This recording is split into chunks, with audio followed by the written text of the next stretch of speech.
Pinoy Boulevard, one-stop shop. Dito mo makikita ang iyong hinahanap. Madami-dami ka din na pagpipilian. Iba't ibang disenyo ang iyong masisilayan. Sigurado lahat dito pang diinan na pamorma. Presyo ay pasok sa iyong palasa. Bisitahin nyo na to mga tropa kung gusto nyo ng maangas na pamorma.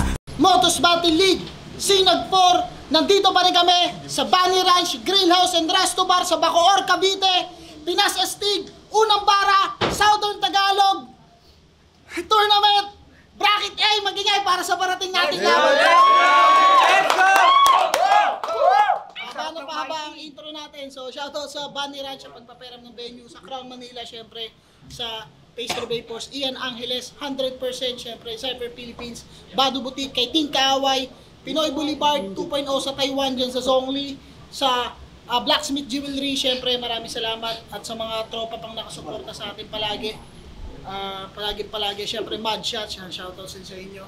Sa Yo Production kay Direct, sa Box and Dose kay Paring Sur. Yan. Eto, Pinas Astig, Unang Bara, Southern Tagalog elimination sa kanang ko, galing pa ng Imus Cavite, mag-ingay para kay Jester. Yeah! All Blocks, Sapote Bad Boys, Lil Pamilya, Notorious. Mamaya iba. Pang! Yun, sa kaliwa naman, nanggaling pa ng Pangasinan, mag-ingay para kay RA. Yo, ang RA nga pala ng Lyrically Passionate na hagda, rin bagrabi ka doon amin. Masantos yung labid sa kayo namin. Maya pa baking kongan sa mga taga Pampanga, yun. Pampanga ka ba? Pangasinan? Doon ako natawid. Kala ko mali ako eh. Nanalo ng coin to si Jester, pinili niya mauna si RA. Unang banat para kay RA, Pinas Astig, Unang Bara. Pakinggan natin. Yo, dinig! Let's go! Yo, kauntan. Una sa lahat, gusto ko mag-complain. Grabe ka naman sa mga rules mo, boss. Diyos ko po. Kasi isipin mo bawal bad words, bawal religion, politics, bawal LGBT, tapos nilainat mo to. Kasalanan to ni Fortune racist pa more. Sa akin yan ay sakto rin. Kasi kahit sa pinakamarespetong paraan, kaya kitang bastusin. Motos Gang! Yeah! Isa ka sa tinitingala ng tao pag nakaupo at kausap ka. Sa motos, sinaunang tao, kaya gusto kong magmano. Mano-manong batukan ka. Kasi usapang flexible MC, pasok to. Kasi di lang tigas mukha to, makunat pa. Batugan ka. At sobrang talino, para siyang karakter sa Doraemon kasi nga, Snorlax! Tignan naman kasi tsura. Ang pogi At perfect shape kahit saan angle. Ganito yung tsura ng mga paboritong customer ni Red Uncle. Mukha pang tirador na minor sa Tinder. Pinapatos kahit kinder. Pilipinong pedophile, di dapat ngalan mo Jester, dapat pangalan mo Badang. Pero mabuti po siyang tao. Masama lang yung mukha niya. At minsan pinipili niya yung mabuti kung saan napapasama siya. Kay buti ng Panginoon sa'yo Binigyan ka pa ng mabubuting kaibigan mo kang masamang elemento. At ikaw lang yung pinagpalang ginawa niyang perpektong mabuting halimbawa ng masamang ehemplo. Kaya kung minamalas ka, madalas, buti nga. Oo, masama tabas ng dila ko pag ako painkwentro. Di bali nang mabuti nang masama ako magsalita kung yung kakabuti mo dito. Kaya pagbutihin mo, iho. Mung sanang masamain. May kabutihan din ako pero mabuti o masama, ano mong piliin kong karakter, pare, pamatay ako pareho. Okay. Unang banat. Tangan ng kulit ng damit mo, parang mantel. RA! Hinanap ko battle mo. Langhiya, wala akong napala. Buti pa yung tropa ko, construction worker. Merong napala. Di ba ganun ka bumanat? RA kasi ang putik. Ano yan? Pag pinakilala ka ni Sight. Sa kanan ko, galing pa ng Ipugaw, mag-ingay para kay Ra. Dami ko Ra. Okay? Tangina nito. Nagpa-try out ang Insane. Eto sumali. Pinanood ko ng malugod. Nung nakita ng Insane entry mo, Hindi na tinuloy. Palumpalo kasi sa video. Sa game masyadong mapusok. At sino ba barbero mo? Bakit ganyan tabas ng ulo mo? Ang pangit ang ulo, ang putik. Kaya yung ulo mong nanggaling sa Lego, ipapalit natin kay Nego. Pag di pumayag si Nego, ibabalik natin sa Lego. Ang kulit kasi ng ulo mo no? Parang 70% lang. Ang laki pa ng butas ng ilong. Tignan nyo, parang pwede ka mag-jolin sa loob. Ang laki ng nose mo. Para ka may goiter sa ilong. Hoy, ang laki ng butas ng ilong mo. Kasya dyan tennis ball. Pag pinitas nyo yung ilong niya, pwede nyong gawing telescope. Bakit ba ganyan lumaki yan? Ha? Ano ba pinangkukulangot mo? Kamao? Yung korte ng ilong mo pwede pang gawing salakot. Kaya pupuruhan ko yung ilong mo. Kasya dyan, 20 piso. Ipapasok ko dyan yung mga gumagalaw na dildo. Alam mo, kapag humihinga ka, para kang may lang cancer. Sa sobrang laki ng butas ng ilong mo, kasya dyan yung jackhammer. Dadadadadadadad! Kahit malaki butas ng ilong ni RA, si ay call center yan. Hanep, CS yarn, bisa niyan. Etong korting ape sa latang kamukha ni Caesar yan. Masyado pang mahina ang nakapaloob sa yung round. Dapat di ganyan, di fine yan. Saktong CS ka nga kasi ati yung round mo sa akin parang Caesar yan. Oo, di lang yan. Parang wizard man. Di sadyang, pag ako yung nag-mention, tinag yan. Pag ako nag-mention, tinag yan. Di ba sabi mo dati, ikaw si Benten? Dihad lang. Ilag yan. Ngayong sinag man, pag ako naging si Ben, bitag yan. Spaceship yung ilong mas. Time, pangalawang banat. Ari. Yo, pwede mag-rebat, boss? Pwede, okay. Hinira yung ilong ko. Parang hangad niya na masira to. Talagang malaki itong ilong ko at talagang pagkakasin ko buong pamilya mo. Tapos, galit na galit si kuya, oh. Grabe. Ayos din po itong sinama ko sa line-up. Tamang call center ako kasi ganito yung mga paborito kong customer, Irish customer na gusto kong i-hang up. Round 2 game. Game. Sa kanyang ngalan, ito ay masasabing, tila nga ba may babala? Pagkat lang nalaman kung nga'y panganib, iba yung kayang magawa. De, yung katotohanan, tamang akma rin ang yung pangalan na dala. Jester, pagkat sa tahanan ng mga hari, isa ka lamang patawa. Kasi Jester, entertainer, tama? Tama. Oh, with jokes at hype. Pero mas damapasuntok at tama when boredom strikes. Oo, boring. Pandemic days and up to now, the same thing. If history repeats itself, so was your lame shit pen game. Kasi, usapang bars, jokes, context, gamay mo rin magganyan. Kaso ampaw yung content, quick rhyme scheme, di malaman. Tagal mo nang on stage, dapat nga kicks man na yan, pero nanatiling jack of all trades and master of none. Pero, yung pormahan niya, solid. Oo, swabbing, outfit check. Pero sa battle rap, ang bobits, yung knowledge, low specs. Sa una, kala nyo iconic at animoy legit, pero pag pinakinggan, ironic. Alanis Morissette! O ironic! Kasi sa tagal mo na sa motus, ang bilis mo lang nakalimutan. At yung panalo mong nakamit, lahat katumbas kabiguan. Ano? Gusto mo ba dito na bumalik? Kahit di mo gusto yung kalaban? O baka kailangan mo ulit tong ligang hindi ka na kailangan? Time. Time, pangalawang banat. Jester. Parang si Jari ng pulo no?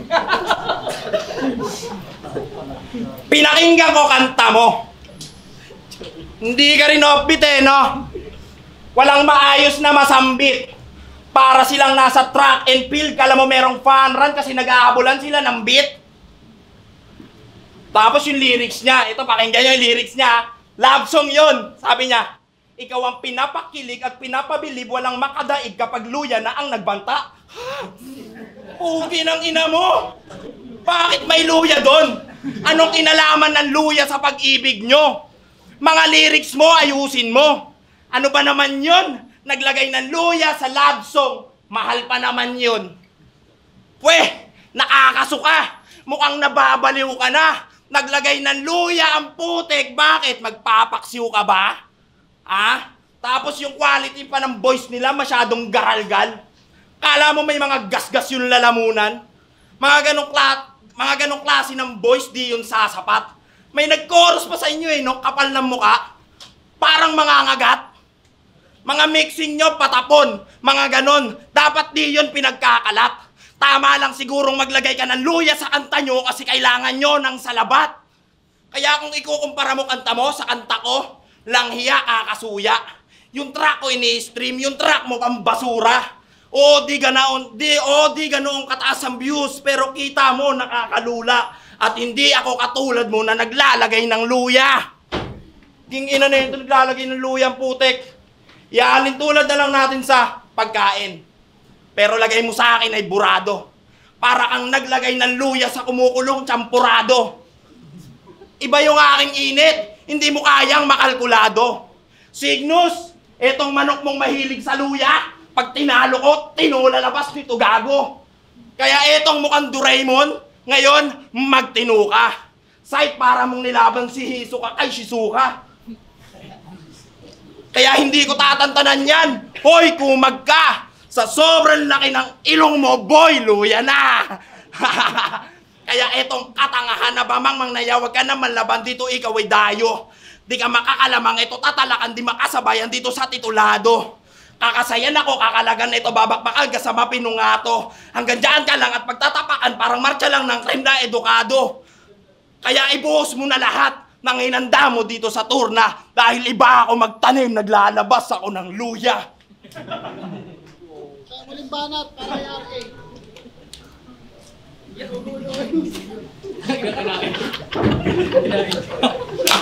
Kaya naman Milos yun, no?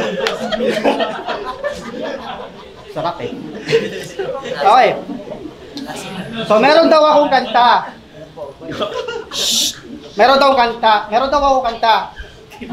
Sasabihin ko meron at kayong mamamangka. Yung title nun, kasama ko sina Dragdil Amalay, title nun, nandyan ka. Ang kaso lang naman, rong ipitong si Kuya. Kung napakinggan yung kanta, wala kayong maririnig na Kuya. Tama, Drag?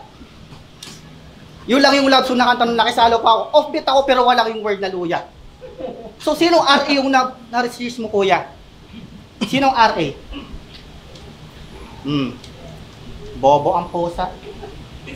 Ay, bawal yung correct words. Okay. Round 3. Ang Luis, sumasabit, pare.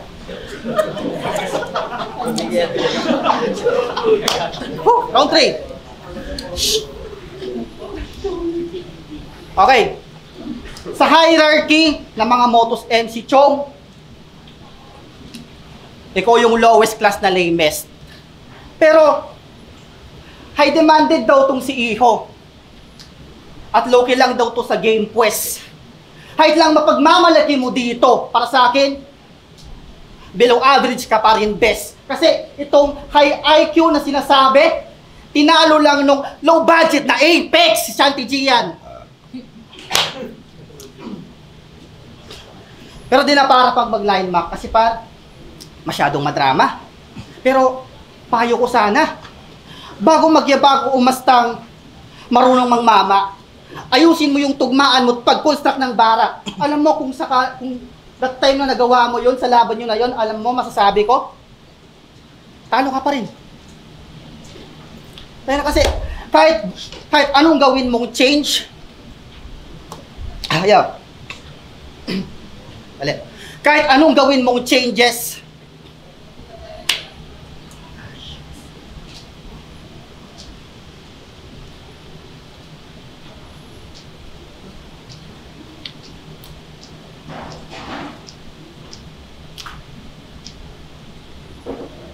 binigyan lang kita ng type para uminom para makaredy ka. Kahit anong gawin mong changes, tol.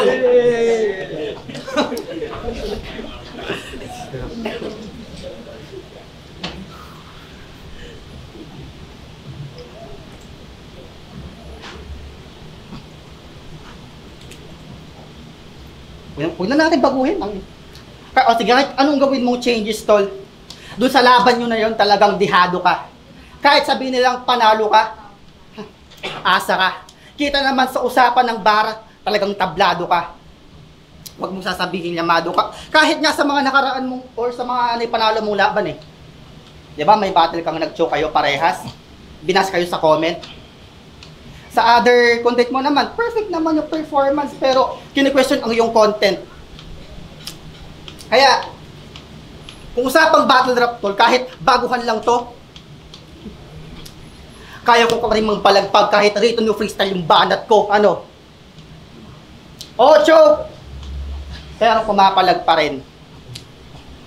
At huwag mo subukan pang tangkain. Kasi kahit ano pang gawin, kahit gaano pa karami yung practicein mong linya sa akin, panis ka pa rin.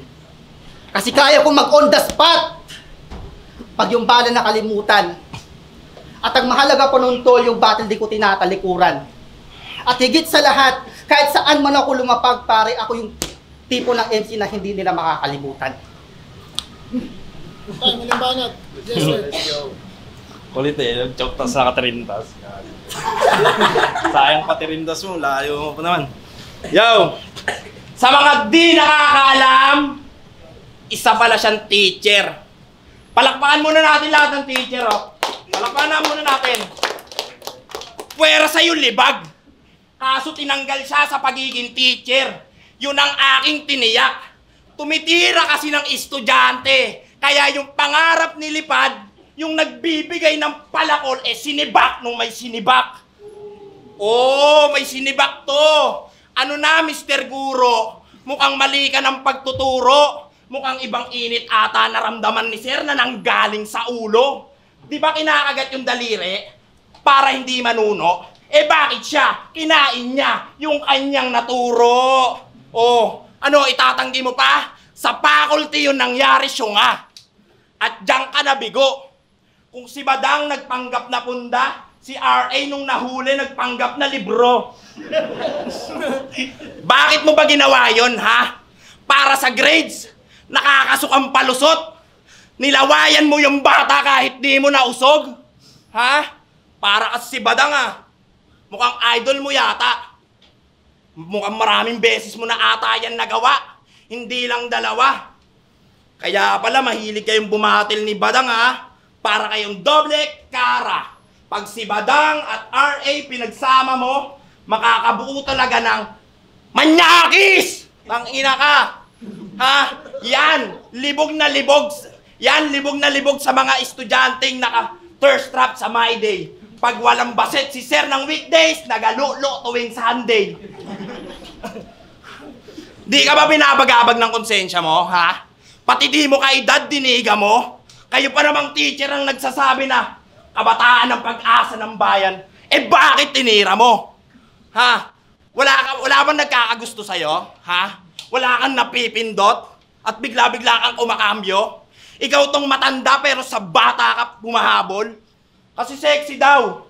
Maganda daw yung hubog. Kaya siya pumatol. Etong mahilig sa may korte, paglaon korte ang humatol.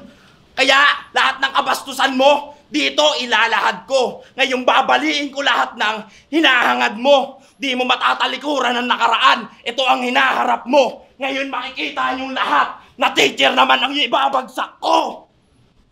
Time, manyakis. Sorry. Okay lang.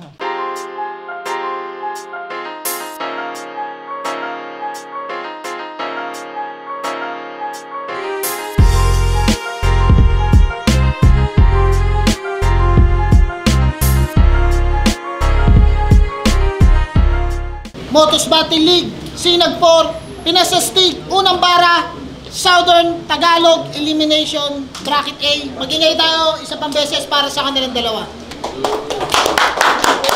Siyempre, gusto ko magpasalamat sa Bunny Ranch sa pagpapahiram ng venue, sa mga suot ko, Crown Manila, yung Bad Crib, Paring Sur, shoutouts. Maraming salamat. Pero yung boto ng Hurado, mag-a-advance sa second round, magingay para kay Jester. Shoutouts kay RA. Yo, thank you kay RA. Shoutout nga pala sa Dame Clothing muna pala, kay Boss Jig, salamat dito. Sa 4103, zip code ng Imus. Aris Genotiva, Money Control Clothing. Ayun, tapos Underground Streetwear. Brr. Yo, ayun, sadya nga pala, joke lang, pero ano pa rin, yung excuse, yan, bawi tayo next time.